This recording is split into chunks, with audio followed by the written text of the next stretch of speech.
Hi, and welcome back. A lot of people are familiar with the basic synth components you can find in most non-modular synths. However, if you build or expand your modular system using just these basic components, you might miss out. In this video, we'll talk about unique signal flow and tools.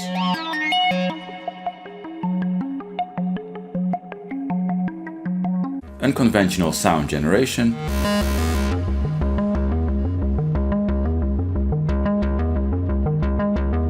the difference between functional and inspirational modules,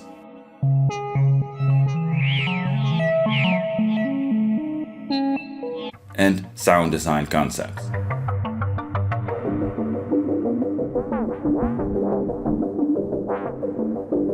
This video is part of a small sub-series in which I talk about core concepts to consider when you're new to modular or expanding a system.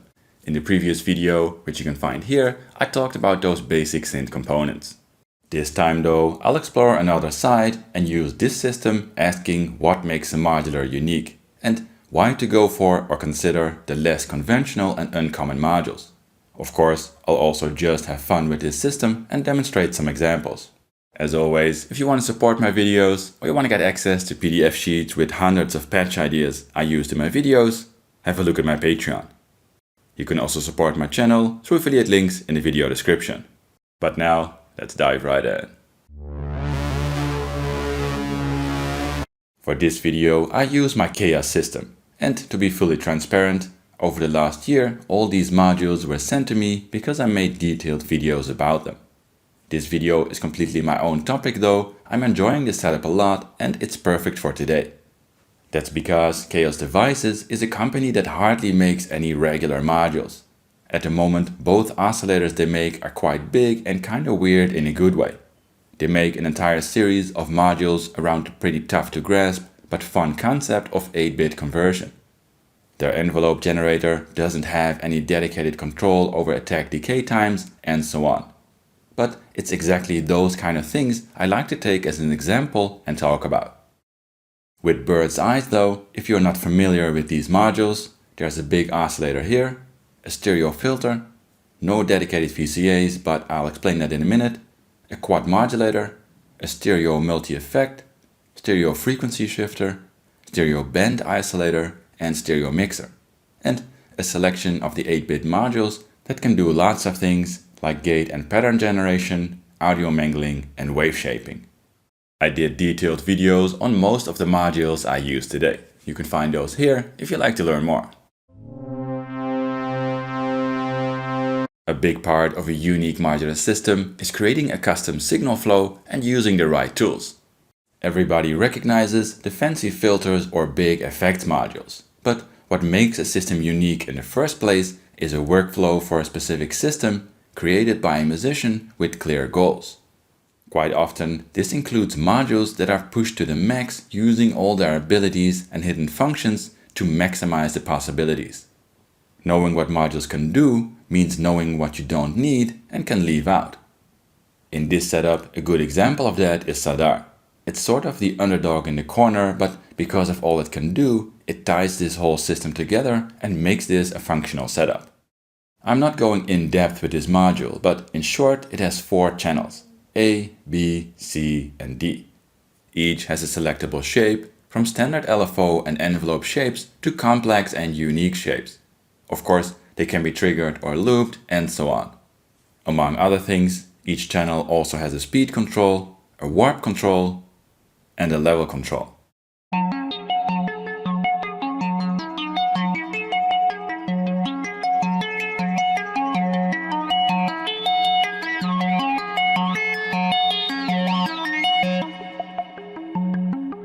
That level control is really nice. Because of it, you don't need attenuators on other modules or inputs to dial in the perfect modulation amount.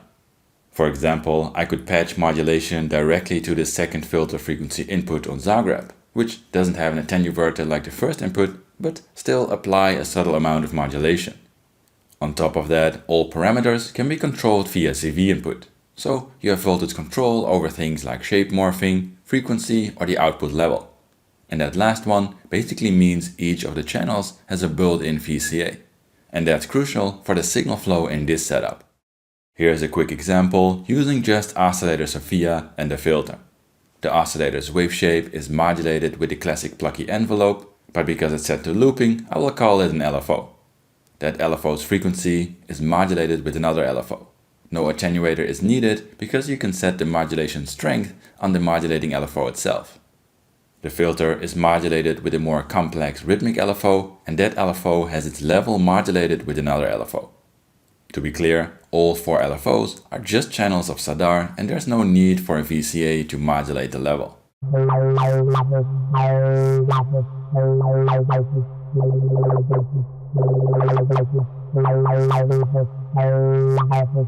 Here is a similar setup, only this time a sequencer is used to create a melody for the oscillator and trigger an envelope modulating the filter. The shape of that envelope is modulated with a simple LFO, but that LFO is modulating the filter as well. A more complex looping voltage is used to modulate the wave shape of the oscillator. And again, another LFO is modulating the shape of that signal, creating a very complex, almost random voltage.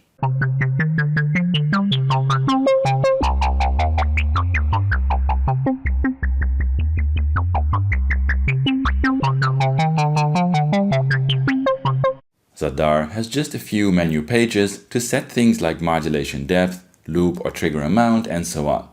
With that, you can set each channel up as a close to 1 volt per octave tracking VCO with wave shaping as well. That's a great example of a hidden function that adds a lot of fun. Here, 2 channels of Zadar are used as oscillators, both sequenced with a single sequencer. The outputs go to the left and right input of stereo filter Zagreb to create a stereo output signal. The filter is modulated with a triggered envelope and a simple LFO. In upcoming patches, I will show envelopes, LFOs, complex voltages, clocks, and so on as separate building blocks, but these are all just channels of Zadar.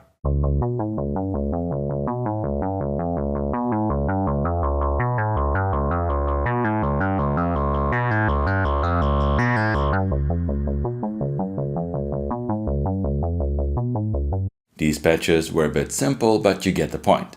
In this setup, Zadar might be an overlooked module in the corner, but it ties this whole system together. It's the reason there's no need for an abundance of attenuators, VCAs or dedicated modules to create complex modulation. And if I need more oscillators, I can whip out a couple. It's knowing and utilizing these kinds of deep modules that can bring your modular to a functional and creative playground with a workflow that makes sense to you, but not to people who don't know the modules inside out. Basic oscillators are powerful tools, but their sounds are very common and available in a gazillion synths. The modular is a great place to look beyond the familiar. Within the modular, there are many ways to create unconventional sounds, but I think the oscillator is a great place to start. In this setup, I use Sophia for this. It's built up out of a single saturated sine wave and 2 so-called ripple elements that are synced to the main frequency. These can be used to create very complex and unique waveforms. That's great on its own, but with all the control and CV inputs for both those ripple elements, Sophia offers a lot of ways to modulate the waveforms and shape the sound. I did an in-depth video about Sophia if you'd like to learn more about how it works. I'm not going to lie, if you're looking for basic things like 2 square waves with pulse width modulation, you won't find that here. But that's exactly the point. This is the kind of oscillator that can sonically surprise you, lead you to new ways of exploring patches, and ultimately to more unique sounds. Of course, different unique oscillators have different powers, and it takes a bit more effort to find which one suits your taste, but they instantly set your sound apart from a basic VCO. The nice thing about Sophia is that the sounds it produces can be pushed in all sorts of directions without needing other sound shaping tools, just a bit of modulation. Here, Sophia is sequenced with a sequencer, also driving a clock divider. A slower division is triggering an envelope modulating damp A, and a fast division is triggering an envelope modulating damp B. On top of that, a simple LFO is modulating the ratio of A, and the more complex voltage is modulating the ratio of B. Note, there are no other things like folders, wave shapers or filters used in this patch.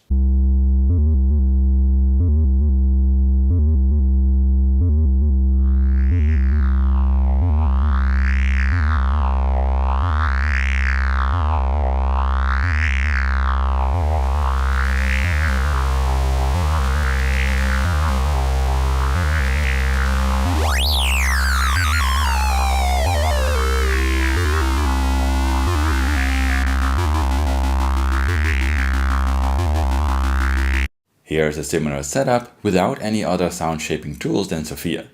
This time though, instead of a complex LFO, a second sequencer is used to modulate the ratio of B.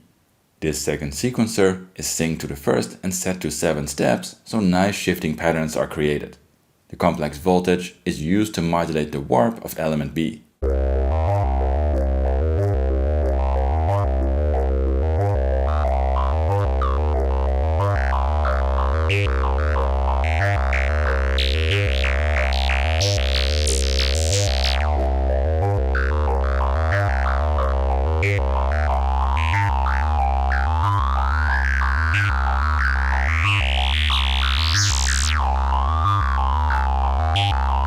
These are simple examples with pretty raw sounds, but flexibility like this adds a lot of depth to more complex musical patches. So let's expand the previous patch a bit. Here, the main output of Sophia is sent through a filter and then a stereo delay. The filter frequency is modulated with a copy of the envelope and a copy of the complex voltage modulating element B. Another clock division is modulating the warp of A, and finally, another clock division is modulating the balance between element A and B. These divisions create interesting slow patterns.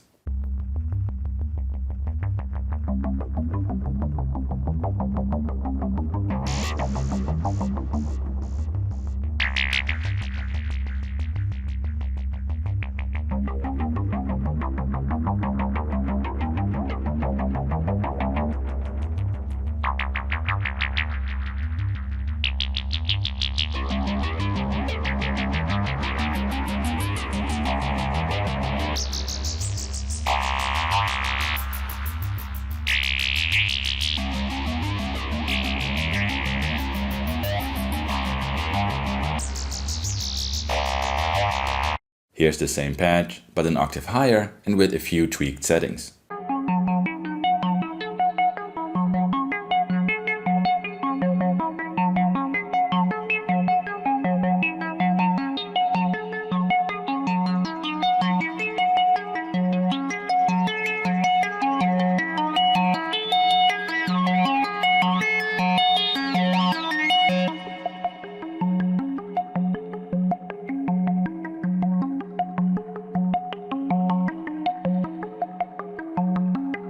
And one more with the same patch. The one thing added is another copy of the complex voltage modulating the speed of the LFO, modulating the ratio of warp A. The sequencer is slowed down and a bit of slew is added to it.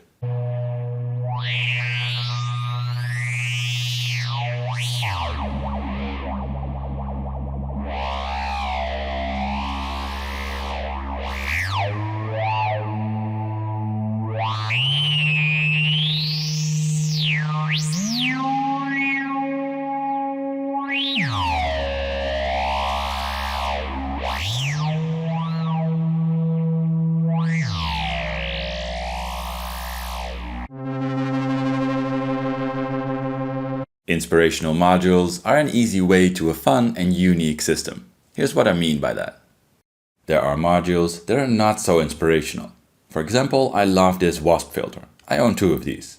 It's a simple, straightforward filter, it does what you expect and it does it well.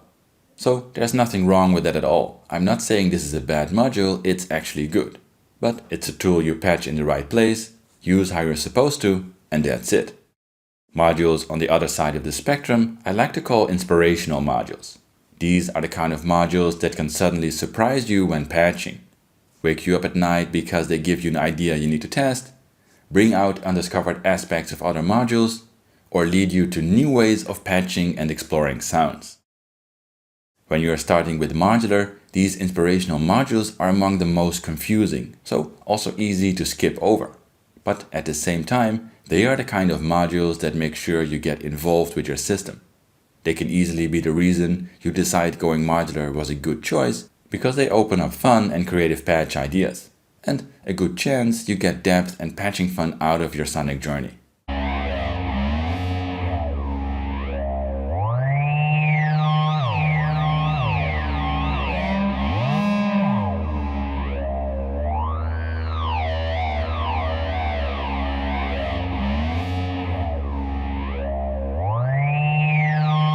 So my advice is be careful, don't buy stuff when you feel too blind about what something can do. But do take time to look into some of them, as they might be the difference between a boring setup and a fun system you enjoy to patch and explore. Of course, the modules that fulfill that role in this setup are some of the modules from the Leibniz subsystem. These are quite unconventional, so in this video I just explain how or in what function I'm using the modules, not how they work. That's because I already did that in great detail. So if you'd like to know more about them, have a look at these two videos I did about the system and 8-bit conversion.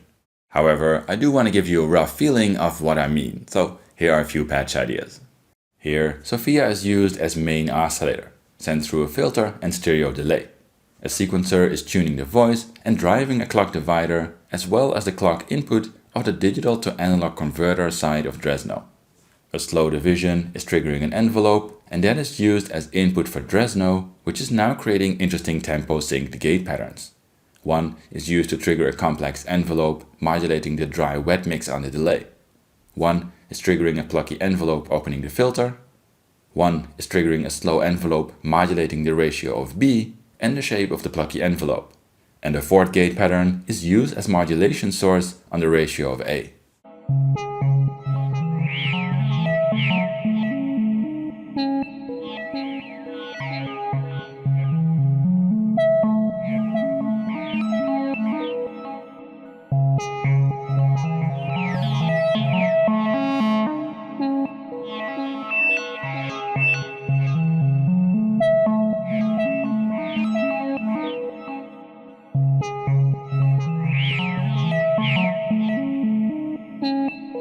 I enjoy the pattern generation side of Dresno a lot, but the fun of course is that it can be used in a lot of different ways.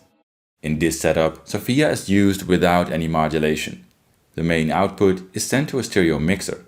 A copy of the signal though is sent to the gate generating side of Dresno, which in this case produces different variations of squared audio signals based on the input. One variation is used as the left input on the stereo mixer, and another variation as the right input. This creates a subtle stereo field. That stereo signal is sent through a filter and delay. A sequencer is used to create a melody and trigger an envelope modulating the filter. And a copy of the clock is sent to Erfurt, used as clock divider. To add some interesting filter modulation, the second half of Dresno is used as well. In this case, converting 3 clock divisions into a CV sequence, modulating the filter as well. This creates nice tempo synced modulation patterns.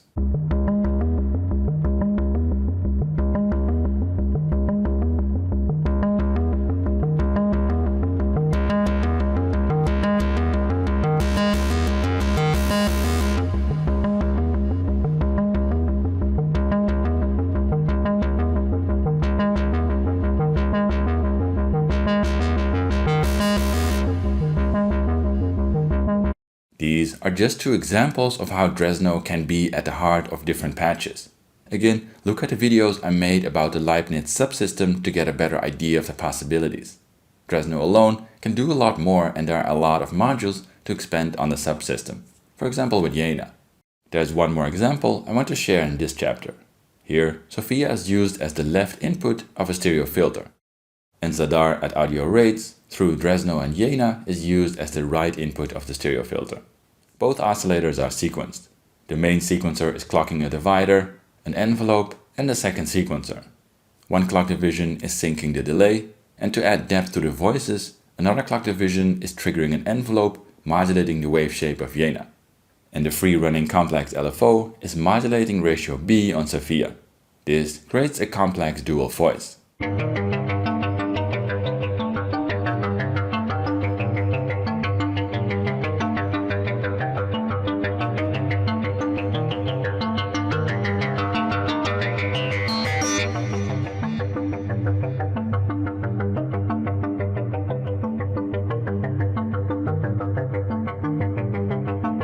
I think inspirational modules are an interesting topic, so I might come back to it in a video on its own in the future.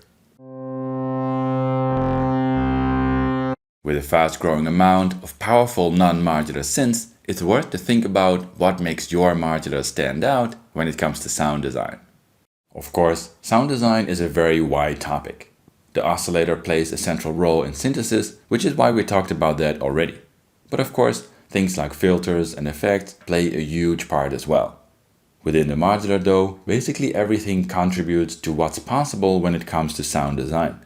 The modulation you have will influence your sound, and the signal flow or flexibility within your system plays a part as well. Because of that, it's very easy to not think about a concept when it comes to sound design for your modular, because everything you add will just expand the possibilities, right? That's true, but having a concept before you start buying or expanding can really bring a system together and make it more than a collection of components. For example, you might want to build a system around digital polyphonic wavetables or effect processing for drums. You might want to build a simple voice, but have a few very different analog filters to create sonic range. You can do whatever you want, but thinking about what it is you want helps to decide what you need, and equally important, what you might not need. Again, this system is a great example as it has a heavy focus on stereo sounds. Using ripple elements A and B from the oscillator can be a great start for a stereo signal, but it also meant I wanted a stereo filter in here, as well as true stereo effects like the frequency shifter. Knowing I need stereo signal routing, this setup has a stereo band isolator and a stereo mixer here as well. Having a concept or theme through the system like this will make it easier to work with and a coherent instrument. In the next few patches, I just explore this a bit for fun, but I'll come back with a video with more detailed stereo patch ideas soon. Here's the exact same patch as we ended with in the last chapter, only with some extra space in the middle.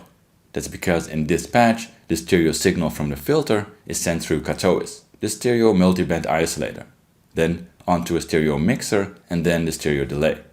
The multiband isolator gives great control over the low, mid and high frequencies of a stereo signal and the possibility to split those signals out. In this patch, the midband is sent through a stereo frequency shifter before it's mixed in with the main stereo signal. The frequency shifter is modulated with a copy of the complex LFO.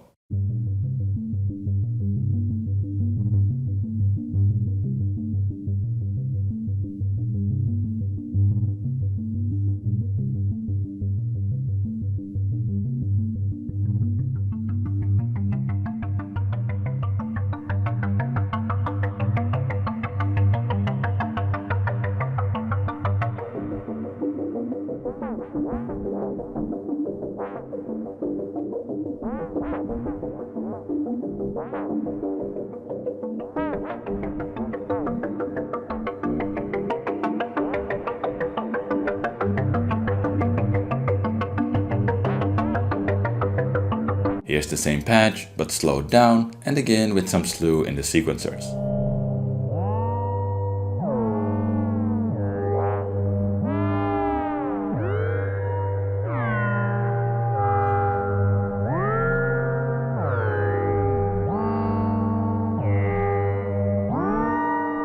Here is an alternate stereo routing I like. Sophia is used as the main oscillator, but instead of the main output, the direct outputs of ripple element A and B are used as a stereo signal and sent to katois.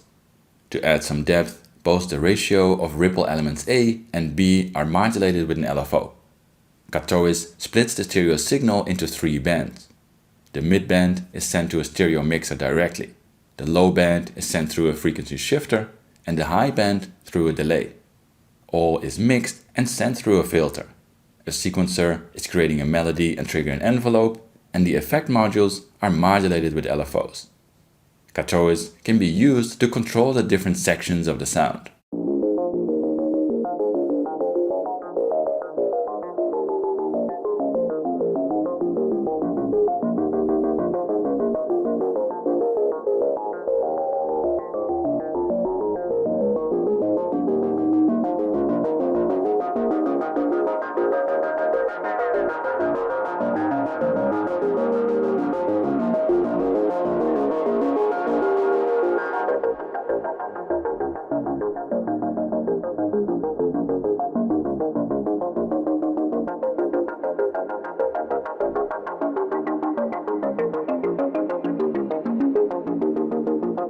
Here's the same patch, but this time without sequencer. The delay is replaced with a pitch shifting reverb, and the complex voltage is used to modulate the filter instead of an envelope.